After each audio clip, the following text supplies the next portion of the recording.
we are ready. Requesting Flight 310 to We have breaking news. Malaysia Airlines confirms it has lost contact with a plane carrying 227 passengers. And all of a sudden, it turned off its communications and basically went dark. The signal disappeared. That was the unusual.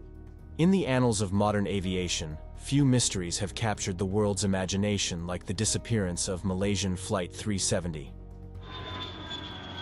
On a seemingly ordinary night in March 2014, 239 souls embarked on a journey from Kuala Lumpur to Beijing, only to vanish without a trace, leaving behind a trail of unanswered questions and a grieving world desperate for closure. However, scientists have finally made a groundbreaking discovery about the current location of this mysterious aircraft. And this discovery is set to change everything we know about the missing plane. But what exactly is this astounding discovery? And why is it so crucial? Join us as we explore the latest findings by scientists regarding the Malaysian Flight 370, a few hours before the disaster. On March 7, 2014, a crew from Malaysian Airlines was getting ready for a night flight from Kuala Lumpur International Airport in Malaysia to Beijing International Airport in China. Despite the late departure, the flight was expected to be straightforward, with a scheduled duration of just 5 hours and 34 minutes, landing them in Beijing by mid-morning the next day. The captain was the first to arrive, signing in at the Malaysian Airlines crew room at 10:50 p.m. local time. About 25 minutes later, the first officer joined him. This flight was special for the first officer as it was a training flight, transitioning from the Airbus A330 to the Boeing 777. His training had been smooth so far, and a successful flight tonight would mean a recommendation for his final line check from the captain. Interestingly, this was the first time these two pilots were flying together, which might explain why the captain arrived a bit earlier than usual. Instructors often do this to review a trainee's file for any areas needing special attention. Once the first officer signed in, the two pilots began their pre-flight briefing. Everything seemed routine. The weather in Kuala Lumpur was pleasant, dominated by a subtropical high-pressure system over Thailand, and conditions in Beijing looked equally good. The only concern was a strong jet stream about 2/3 of the way to their destination, which could cause some turbulence. Apart from that, the flight looked straightforward. There were no NOTAMs, notices to airmen, affecting their route, so the pilots turned their attention to the flight plan with confidence. Soon, the camaraderie between the two began to build, with the captain offering tips and sharing anecdotes from his experience. They discussed the potential turbulence, agreeing on how they would handle it if it arose. With the pre-flight briefing complete, the pilots felt prepared and confident for the journey ahead. They headed to the aircraft, ready to embark on what they believed would be an uneventful and routine flight to Beijing. As they went through the details, the first officer's excitement about his upcoming final assessment blended with the captain's calm professionalism. Despite a few potential challenges, they knew they were well prepared for the journey ahead. The strong jet stream might bring some turbulence, but with clear weather on both ends and a solid flight plan, they felt ready to take on the night sky. With everything in order, the pilots completed their checks, ready to embark on what seemed like a routine flight. For their flight to Beijing, the pilots had 2 alternate airports listed. After considering both options, they decided on a final fuel load of 49,100 kilos. This amount was just right for the flight, neither too much nor too little, and provided about 7 hours and 31 minutes of endurance, 2 hours longer than the planned flight time. This extra fuel would soon prove crucial in our story. Interestingly, the captain was a seasoned 53-year-old with an impressive 33-year track record at Malaysia Airlines. He was married with 3 children and was an active community member. In his spare time, he was involved in a local opposition party, helped deliver groceries to the elderly, and enjoyed tinkering with home electronics. Financially stable and healthy, he was seen as a reliable and respected figure in his community. His aviation career began in 1981 when he joined a sponsored program for Malaysian Airlines. After completing his training, he started flying for the airline in 1983. He gradually climbed the ranks, starting with the F-27, then moving to the 737-200 and Airbus A300. His first command was on the Fokker 50, followed by the 737-400 and Airbus A330. On September 22, 1998, he received his command on the Boeing 777, which he continued to operate up to this flight. His stellar record and seniority eventually led him to become a type-rating instructor and examiner on the 777. By the day of this flight, he had accumulated over 18,400 flight hours, with 8,659 of those on the Boeing 777. The first officer, a 27-year-old single pilot, had an impressive yet relatively short career. He joined Malaysian Airlines as a cadet in 2008 and started his journey flying the Boeing 737-400. In 2012, he transitioned to the Airbus A330 fleet. By November 2013, just a few months before this fateful flight, he moved to the Boeing 777. This flight was an essential part of his ongoing training. Although he had accumulated over 2,800 flight hours, only 39 of those were on the Boeing 777. The final report noted that he was well-liked, financially stable, and had no recent significant life changes. Despite the vast difference in experience and seniority between the captain and the first officer, there was no sign of tension. The captain's extensive experience contrasted sharply with the first officer's relative newness, creating a noticeable power gradient in the cockpit. However, their interactions were professional and cordial.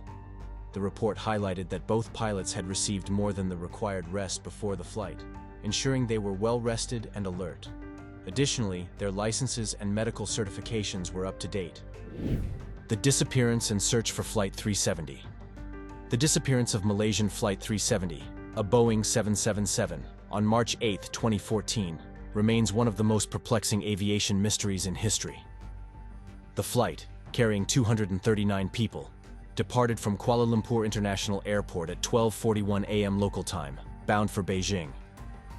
Initially, everything seemed normal as the plane ascended to its cruising altitude of 35,000 feet by 1:01 a.m. However, at 1:07 a.m., the Aircraft Communications Addressing and Reporting System, ACARS, responsible for transmitting performance data, sent its final message. Shortly after, at 1:21 a.m., the transponder, which communicates the plane's location to air traffic control, was turned off as the aircraft entered Vietnamese airspace. This mysterious chain of events continued. The final voice communication from the cockpit occurred at 1:19 a.m., when one of the pilots calmly said, "Good night, Malaysian 370.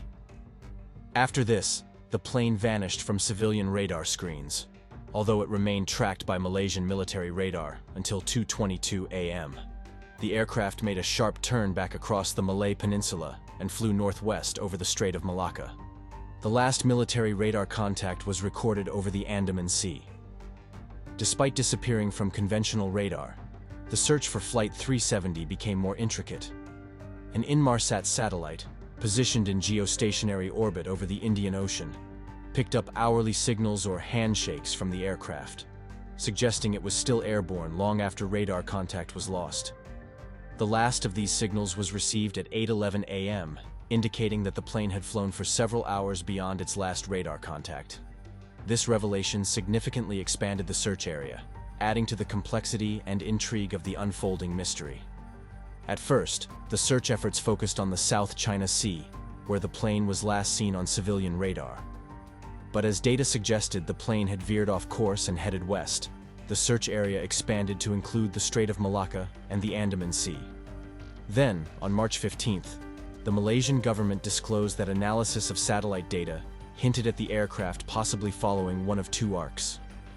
One arc stretched northward over Central Asia, while the other curved into the southern Indian Ocean. It wasn't until March 24th, when Malaysian Prime Minister Najib Razak somberly announced the results of further satellite data analysis by Inmarsat and the UK's Air Accidents Investigation Branch, that the grim truth emerged. The flight had ended in the remote southern Indian Ocean, southwest of Australia, a location far from any landmass, making survival highly improbable. The vast and isolated expanse of the southern Indian Ocean presented immense challenges to the search operation. Led by Australia, China, and Malaysia, the multinational effort scoured over 120,000 square kilometers of the ocean floor. Despite this exhaustive search, no main wreckage was found, leading to the official suspension of the search in January 2017. This suspension dealt a devastating blow to the families of the passengers and crew, who had been clinging to hopes of closure and answers. In January 2018, a glimmer of hope emerged when the Malaysian government enlisted the services of Ocean Infinity, a private company, to resume the search on a no-find, no-fee basis. Ocean Infinity utilized advanced underwater drones to meticulously scan a vast expanse of the ocean floor that had previously remained unexplored. Despite their cutting-edge technology and exhaustive efforts, this search also concluded in May 2018, without any breakthroughs. The disappearance of Malaysian Flight 370 continues to perplex aviation experts and enthusiasts alike, standing as one of the most enduring mysteries in the history of flight. Various theories have emerged to explain its vanishing act, ranging from technical malfunctions to sinister possibilities like hijacking or even pilot suicide. Following the disappearance, the Chinese government conducted thorough background checks on the Chinese nationals aboard the flight, finding no evidence linking them to terrorism or any violent activities. This tragic incident sparked significant changes in aviation safety and tracking protocols, prompting improvements in aircraft communication systems and the implementation of mandatory reporting of aircraft positions, especially in remote regions. The search for Flight 370 has been unprecedented in its scale and cost, involving countless resources, both financial and human, costing hundreds of millions of dollars, and the involvement of numerous countries and organizations. The use of WSPR protocol. Back in 2008, an American astrophysicist named Joseph Houghton Taylor Jr. began working on a fascinating project called the Weak Signal Propagation Reporter Protocol, or WSPR for short. Taylor, who had won a Nobel Prize in Physics in 1993 for his work on pulsars, was also a dedicated amateur radio enthusiast. WSPR is a protocol designed for low-power radio transmissions, studying how these signals travel over long distances across low, medium, and high frequencies. Taylor developed computer software to analyze these signals, which was particularly intriguing for radio amateurs. As these signals traverse vast distances, they occasionally scatter when they encounter obstacles, causing slight anomalies in signal strength. These anomalies can sometimes be used to enhance overall reception. One of the key features of the WSPR protocol is that it has recorded the reception data from thousands of these signals in a shared database, going back to 2008. It's important to note that Taylor never intended WSPR to be used for tracking aircraft, nor did he believe it was possible. However, in 2021, an avionics system engineer named Richard Godfrey began exploring the idea of using the WSPR database, combined with algorithms, to search for anomalies in multiple simultaneous transmissions. He envisioned this as a kind of makeshift primary radar. Theoretically, if you know the exact locations of the transmitter and receiver, along with the time of day and numerous other factors, you might be able to use tiny concurrent anomalies in several of these signals to track something like an aircraft. The exciting part is that this technology samples thousands of signals every 2 minutes, potentially offering much more information than was previously available. Godfrey realized this potential and, from 2021 onwards, he and his colleagues, Dr. Hannes Coetzee and Professor Simon Maskell, have been analyzing the WSPR database to search for traces of MH370. In a report released on August 31, 2023, they claim to have found just that. What's truly fascinating here is that this analysis is based on verifiable stored data. Think of it like DNA evidence. In its early days, DNA wasn't very useful, but over time, it has become incredibly accurate and invaluable. Similarly, there might be hidden insights within these radio signals. The team's data has significantly improved since their initial findings, thanks to evolving algorithms. Their latest report offers a captivating narrative. Initially, the WSPR data matched up well with existing radar information until just before the waypoint known as Vampy. At this point, the data indicated that the aircraft made a turn to a more westerly direction.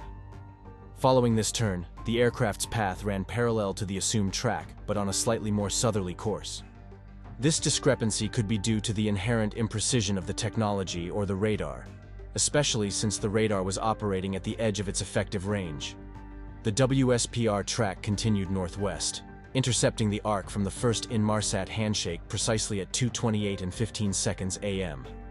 The data then suggests that the aircraft continued towards a point known as Sainob, where it made a left turn towards Urdam. This behavior aligns with what other experts have predicted. The aircraft likely maneuvered to avoid military radar detection and additional scrutiny by air traffic control. It's important to highlight a few key points. The WSPR data doesn't indicate a straight path down into the southern Indian Ocean. Instead, it reveals a series of turns, each directed towards an existing waypoint, but never following the same airway. This pattern suggests that the aircraft was still being actively piloted, carefully avoiding established airways to prevent potential traffic conflicts. Remember, the aircraft would not have been visible on the Traffic Collision Avoidance System, TCAS, nor could the person flying it see other traffic. If the goal was to avoid detection, this kind of behavior makes perfect sense. It would make the aircraft's ultimate destination very difficult to predict, even if it was being partially monitored. The WSPR data also revealed that the aircraft seemed to slow down during 2 different intervals of its jagged flight southward, hinting at possible step climbs. However, what truly fascinated me was how the WSPR data nearly perfectly matched all 7 of the Inmarsat handshake arcs, which is universally accepted data. As the flight neared its end, the WSPR positions indicated something very peculiar. It appeared the aircraft started flying in a figure 8 pattern between the 6th and 7th handshakes. This would have been around the time when the aircraft was expected to be running out of fuel. The Boeing 777's radar compensating system is designed to handle asymmetric thrust after an engine failure, meaning the aircraft wouldn't perform such a maneuver on its own.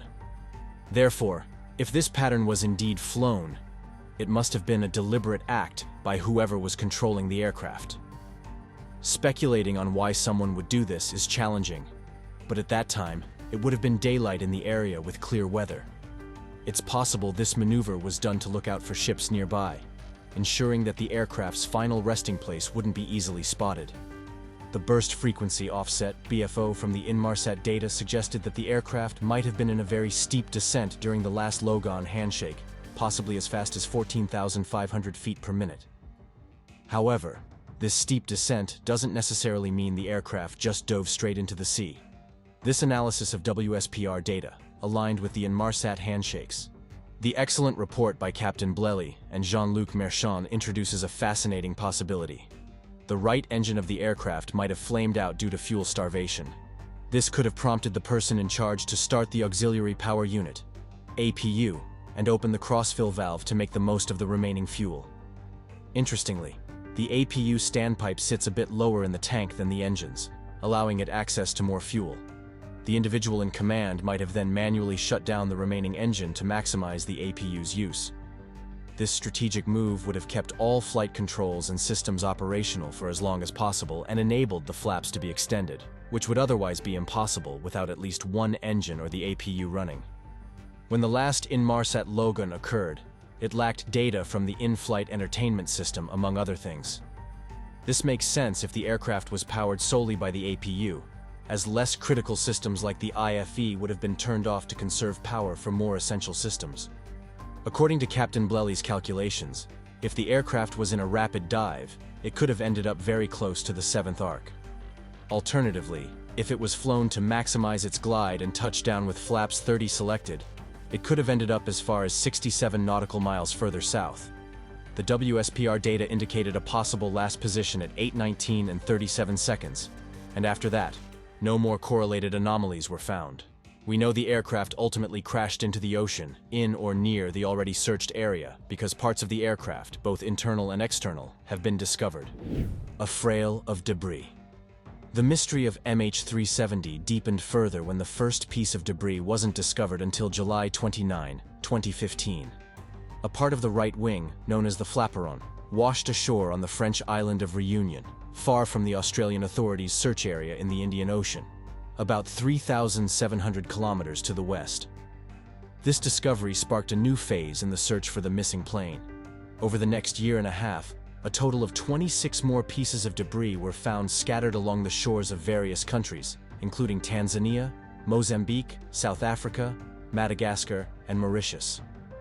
Out of these 27 pieces, 3 were conclusively identified as belonging to flight MH370, and 17 were deemed highly likely to be from the plane.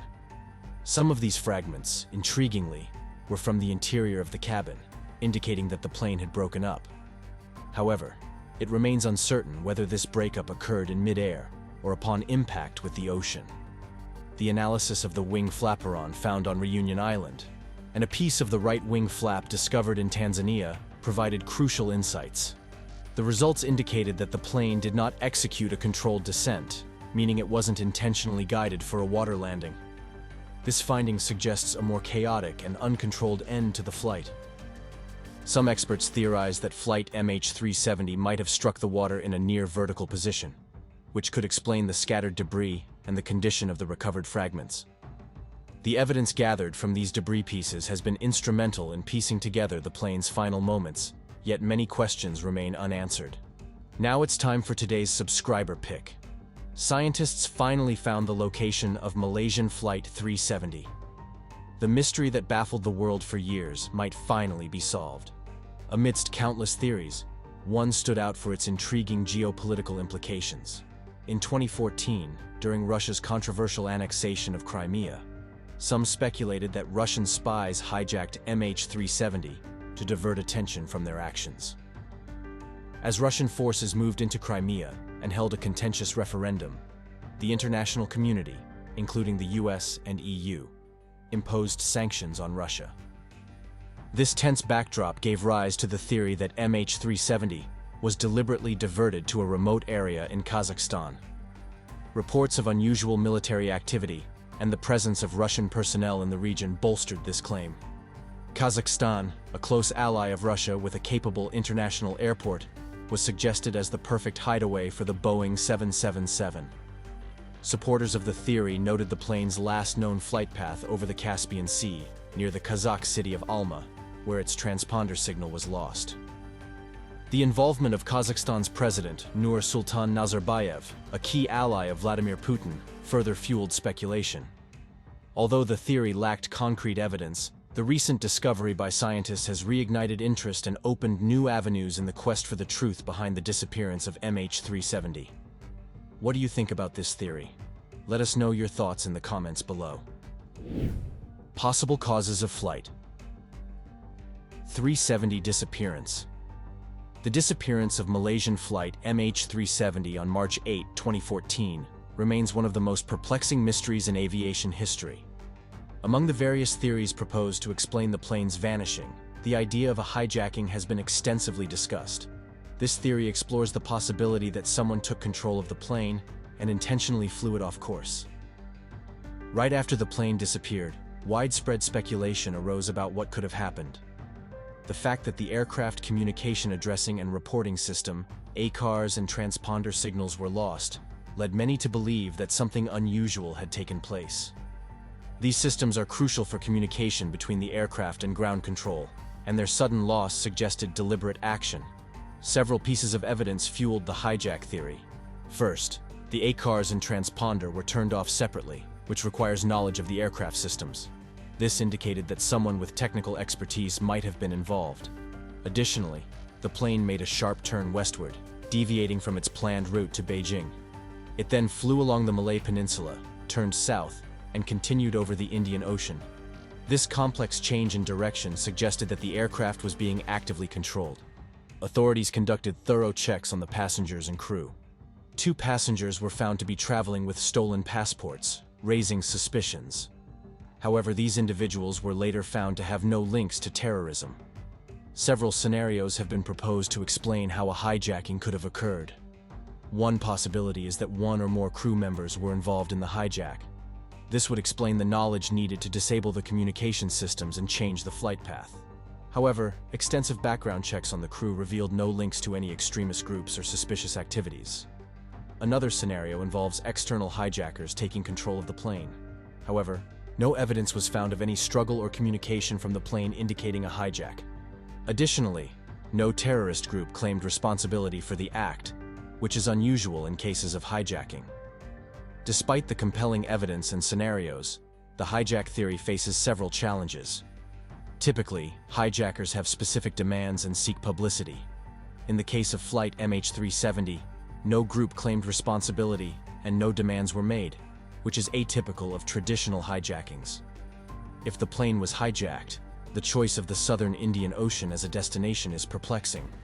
This area is remote with no strategic value or known landing sites, making it an unusual choice for hijackers. The disappearance of Malaysian flight MH370 continues to baffle experts and the public alike, with the hijack theory remaining one of the many intriguing possibilities in this unsolved mystery. Extensive searches in the suspected crash area of Malaysian flight MH370 have yielded limited debris. The few pieces found weren't enough to provide conclusive evidence of a hijack or any other specific cause.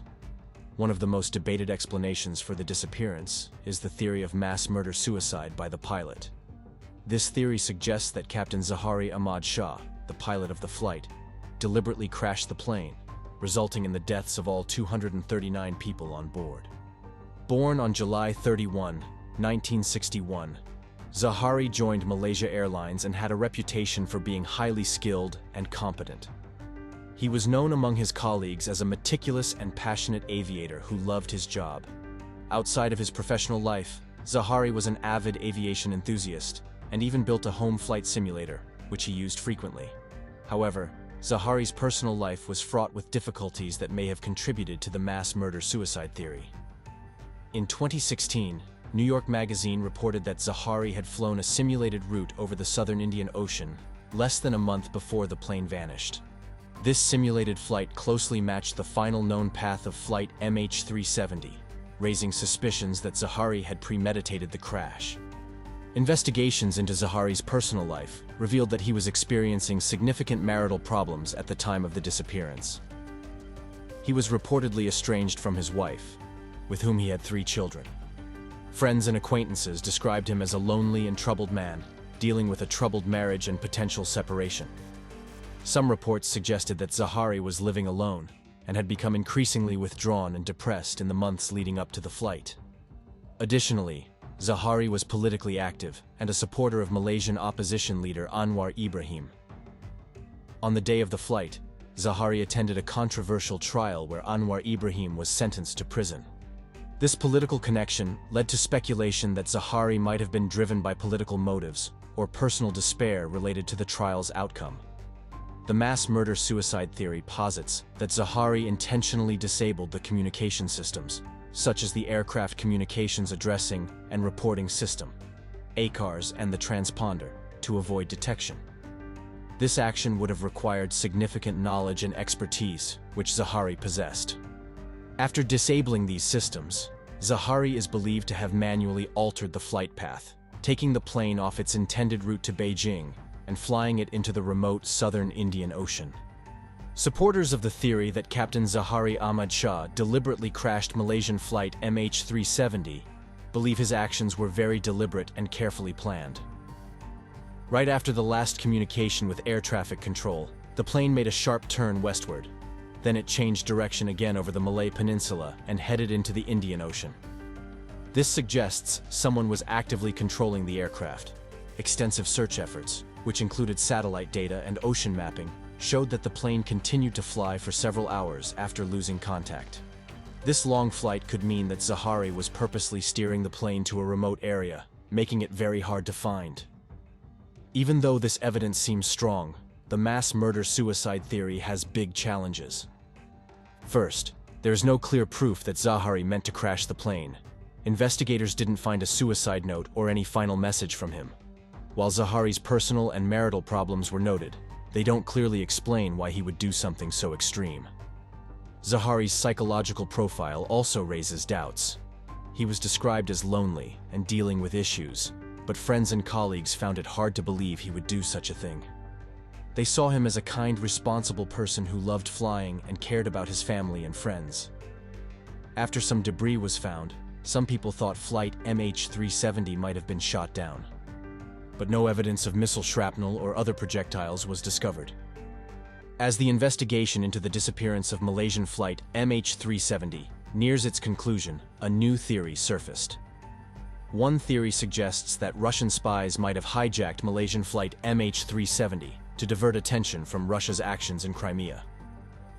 At that time, Russia faced international scrutiny for its involvement in Crimea, a region in Ukraine with a significant ethnic Russian population. In February 2014, Russian forces moved into Crimea, leading to a controversial referendum and the subsequent annexation of the area by Russia. The international community, including the United States and the European Union, condemned these actions and imposed sanctions on Russia.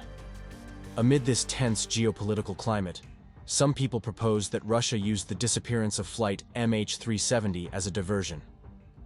According to this theory, Russian spies hijacked the plane and diverted it to a remote area in Kazakhstan, where it could be hidden and used as leverage.